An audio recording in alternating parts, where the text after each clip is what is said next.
Noriu atkreipti jūsų dėmesį į labai svarbų momentą. Donaldas Trumpas šiandien pareiškė, kad jau pasiruošęs nutraukti karą prieš Iraną ir jis sutinka su tuo net tuo atveju, jei Ormūzo sąsiauris liks visiškai uždarytas. Trumpas tvirtina, kad nuo šiol Ormūzo sąsiauris ne jo problema ir ne JAV problema. Tačiau Trumpo pareiškimas visiškai nereiškia tikro karo pabaigos. Vos per vieną šio karo mėnesį artimuosiuose rytuose Donaldas Trumpas 12 kartų paskelbė apie karo pabaigą. Iš esmės tai beveik kartą per 3 dienas. Siūlau prisiminti visus šiuos momentus ir išanalizuoti, kas kiekvieną kartą vyko, kai Trumpas darydavo tokius pareiškimus apie karo pabaigą. Taigi Trumpo pozicija dėl karo su Iranu pabaigos yra itin prieštaringa, nes jis bando įtikinti Amerikos visuomenę, kad konfliktas yra neįprastas. Štai ir šiandien Baltieji rūmai pareiškė, cituoju, mes esame labai arti pagrindinių operacijos epinis įniršis tikslų pasiekimo ir ši karinė misija tęsiama visų mastų. JAV valstybės sekretorius Markas Rubijus pirmadienį pareiškė, cituoju, visi tikslai pasiekiami anksčiau laiko arba laiku ir turėtų būti įgyvendinti per kelias savaites. Tačiau garsiausiai apie karo pabaigą žinoma šaukia pats Donaldas Trumpas. Ir pateiksiu tuos pačius 12 atvejų, kai Trumpas paminėjo karo pabaigą. Be to, tai įvyko vos per vieną šio karo mėnesį. Pirmas atvejis. Pirmadienį kovo 30 dieną Trumpas savo įraše Truth Social svetainėje pagrasino sunaikinti Irano energetikos ir vandens infrastruktūrą, jei nebus pasiektas susitarimas dėl karo nutraukimo. Jo citata. Jei Ormūzo sąsiauris nedelsiant nebus atidarytas verslui, nes užbaigsime savo nuostabų buvimą Irane, atakuodami visus šiuos fabrikus. Esą tada karas žinoma baigsis. Tiesa, kitą dieną jis pareiškė, kad Ormūzo sąsiauris jam nėra problema. Antras atvejis. Ministrų kabineto posėdėje kovo 26 d. Donaldas Trumpas pareiškė, cituoju, jie pralaimėjo, jiems nepavyks atsigriebti. Irano režimas dabar pats pripažįsta, kad jie buvo galutinai nugalėti. Jie sako žmonėms, tai yra katastrofa. Iš esmės Trumpas pareiškė, kad Iranas yra nugalėtas ir beliko tik techniškai užbaigti kapituliaciją. Trečias atvejis. Kovo 24 d. Donaldas Trumpas nuėjo dar toliau ir pareiškė, kad karas jau baigėsi ir Irane įvyks režimo pasikeitimas. Citata. Mes laimėjome šį karą. Šis karas jau laimėtas. Na, manau, kad mes jį užbaigsime. Negaliu jums to pasakyti užtikrintai. Žinote, man nepatinka tai sakyti. Mes tai laimėjome. Šis karas jau laimėtas. Kovo 23 d. Trumpas užsiminė apie taikos susitarimą dėl karo su Iranu. Pranešime svetainėje Truth Social parašytame tokiamis didelėmis didžiosiamis raidėmis ir pareiškė, kad JAV ir Iranas surengė gerus ir produktyvius derybas dėl taikos susitarimo. Tiesa, Trumpas taip pat pridūrė, kad jei susitarimas neįvyks, cituoju, mes ir toliau bombarduosime iš visų jėgų. 5.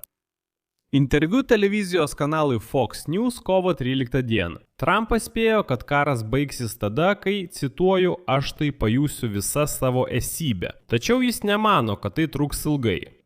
Būtent tada Trumpas pareiškė, kad Iranas jau kapituliavo. Tiesiog Teherane nėra kam pasirašyti šios kapituliacijos. Ir karas tęsiasi taip todėl, kad pats Donaldas Trumpas dar nesprendė, kad galima sustoti. O šiaip jie jau laimėjo. Primenu dar kartą, tai buvo kovo 13 dieną.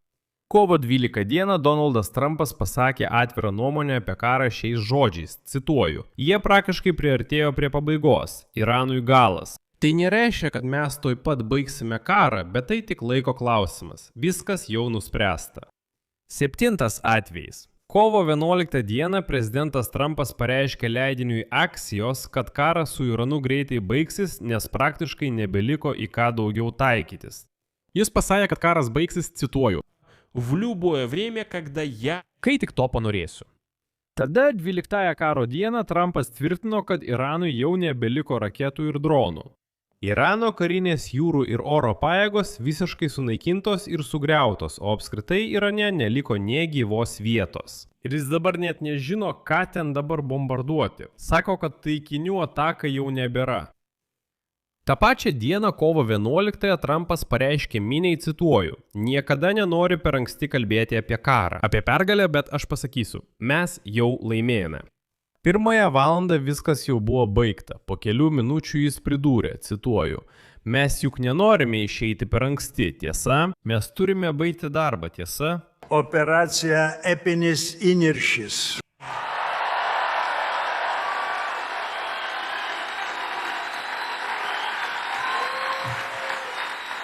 Is that a great name?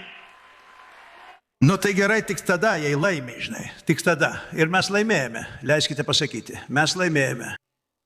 Žinote, niekada nenori sakyti per anksti, kad laimėjai. Mes laimėjome. Mes laimėjome lažybas per 1 valandą. Viskas buvo baigta. Kovo 9 savo kalboje Respublikonų partijos konferencijoje Donaldas Trumpas užsiminė, kad JAV jau laimėjo šį karą. Cituoju: "Mes jau pasiekėme pergalę daugeliu atžvilgių, bet mums to nepakanka.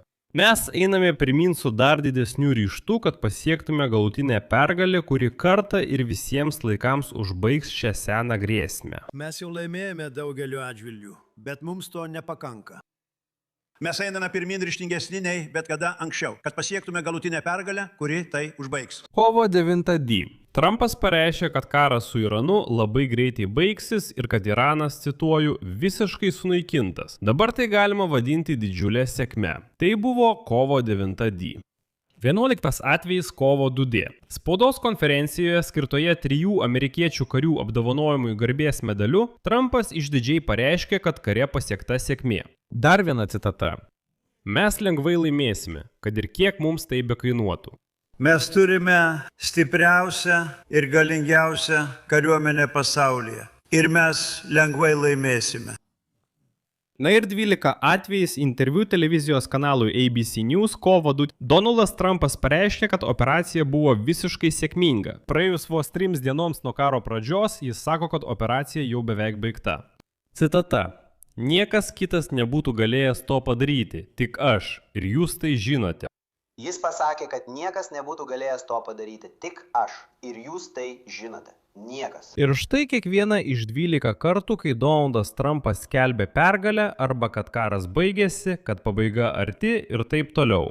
Kiekvieną kartą tai lydėjo pareiškimas, kad JAV sąjungininkų pagalba nereikalinga. Tačiau kuo ilgiau tęsiasi šis karas, tuo dažniau Trumpas vis nervingiau reaguodavo, kai europiečiai atsisakydavo jam padėti kare prieš Iraną.